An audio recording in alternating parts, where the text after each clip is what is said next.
Chers amis, cette année 2025 est très spéciale. Il y a 50 ans, la loi Veil qui dépénalisait l'avortement a été promulguée. Cette loi a causé de lourdes pertes humaines et entraîné la mort et l'exclusion de plus de 10 millions de bébés de la société française.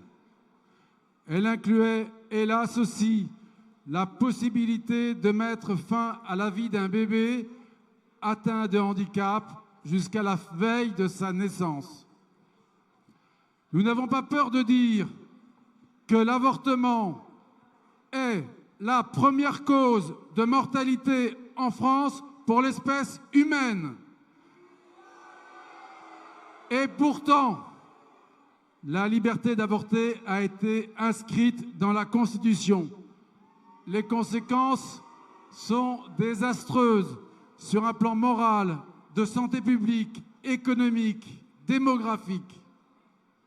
Il y a en France 360 avortements pour 1000 naissances, ce qui est 2 fois plus élevé que ce qui se passe en Allemagne ou en Italie. Le taux de natalité n'a jamais été aussi bas dans notre pays, 1,62 enfants par femme en 2024. Et personne ne semble comprendre le principe pourtant simple des vases communicants. Si nous avions pour objectif de baisser le nombre d'avortements, d'aider les femmes enceintes, d'éduquer à la responsabilité parentale, le nombre de naissances augmenterait immédiatement.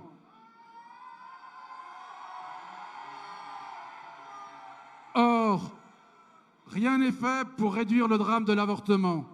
Les politiques familiales ont été rabotées et aucune prévention ou véritable accompagnement n'est intégré à nos politiques. C'est même le contraire.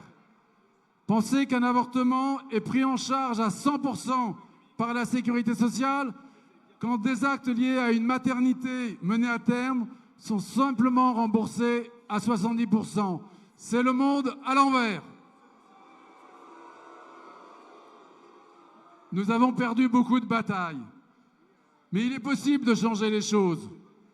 Vous êtes toujours là, vous avez tenu bon et résisté à une culture de mort qui colonise les esprits.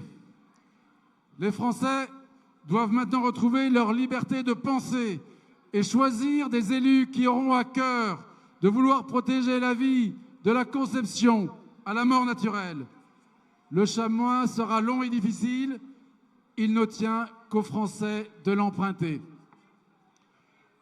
Avec toutes nos associations partenaires, représentées là-bas, au village des associations, notre objectif est de prendre soin des plus vulnérables, des enfants à naître, des femmes enceintes en difficulté, des personnes en fin de vie. Leur engagement, votre engagement est magnifique.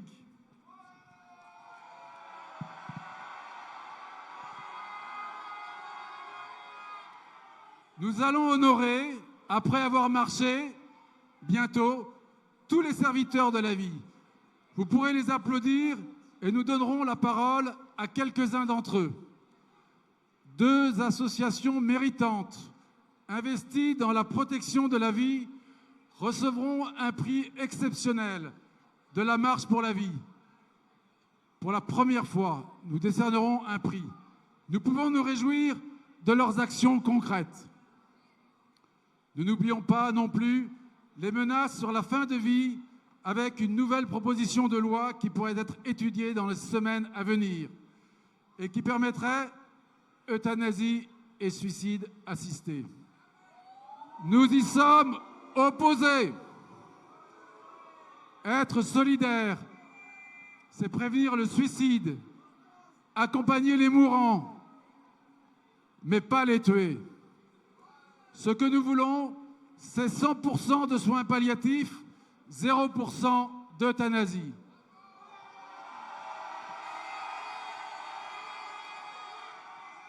L'interdit de tuer un être innocent reste le fondement de notre civilisation.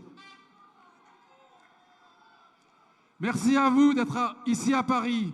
Merci à tous les bénévoles, à nos associations partenaires, aux personnalités qui nous soutiennent, aux délégations étrangères qui sont présentes, à ceux qui nous suivent sur les réseaux sociaux, aux forces de police et de gendarmerie qui protègent cette manifestation.